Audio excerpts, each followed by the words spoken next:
గతంలో అధ్యక్ష 7 ఏళ్ల కింద కోడిగుడ్డు ధర ₹3.60 ఉండే అధ్యక్ష. ఇవాళ ₹6 అయింది అధ్యక్ష. అంటే డబల్ అయిపోయింది అధ్యక్ష. కందిపప్పు అధ్యక్ష అప్పుడు ₹50 కిలో ఉండే అధ్యక్ష, ఇవాళ ₹120 అయింది అధ్యక్ష. ఇలా ఏది వంట నూనె అప్పుడు 70 ఉంటే ఇప్పుడు 150 అయింది అధ్యక్ష. ఉప్పు 15 ఉంటే 25 అయింది. ఇట్లా ధరలన్నీ రెట్టింపు అయిన తర్వాత ఇప్పుడు మనం పెంచినటువంటి రెట్టింపు ఎంతవరకు సరిపోతుంది అనేది మన ప్రభుత్వం ఆలోచన చేయాల్సిందే అధ్యక్ష. ఇవాళ 200% పెంచినామని చెప్తున్నారు అధ్యక్ష, దాన్ని 600 పెంచినా ఎవరు అడ్డుకోరు అధ్యక్ష.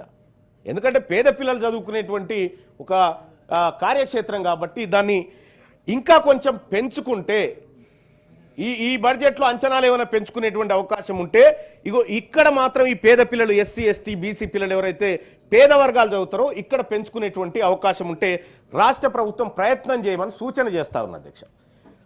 కాస్మెటిక్ ఛార్జీలు అధ్యక్ష.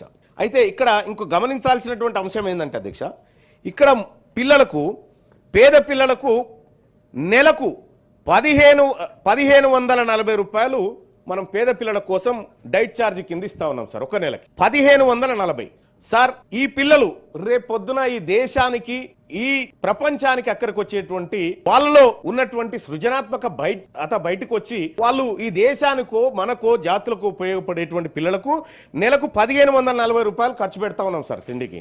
అదే చెంచల్గూడ జైల్లో మర్డర్లు మానభంగాలు చేసిన ఖైదీకి రోజుకి ₹85 చొప్పున ఖర్చు పెడతా ఉన్నాం సార్. అంటే ఒక ఖైదీకి ఈ స్టూడెంట్ కంటే పౌష్టికాహారం ఎక్కువ పెడతా ఉన్నాం సార్. ఇంకా ఒక అడుగు ముందు పోతే సార్, మన పోలీసుల దగ్గర ఉండేటువంటి జాగిలాలకు ప్రతి నెల ₹15,000 డైట్ కోసం ఖర్చు పెడుతున్నాం. అంటే ఇక్కడ ఒక విశ్వాసం కలిగినటువంటి కుక్క, ఆ తర్వాత ఒక ఖైదీ, ఒక హాస్టల్ విద్యార్థి, ఈ మూడింటిని కంపేర్ చేస్తే అధ్యక్ష ఈ హాస్టల్ విద్యార్థికి పెడుతున్న తిండి విషయంలో బాధాకరమైనటువంటి అంశం కనిపిస్తుంది అధ్యక్ష. ఇంకా అంతేకాదు అధ్యక్ష, కాస్మెటిక్ ఛార్జీలు పెంచినామని చెప్పి రాష్ట్ర ప్రభుత్వం చెప్తా ఉంది అధ్యక్ష.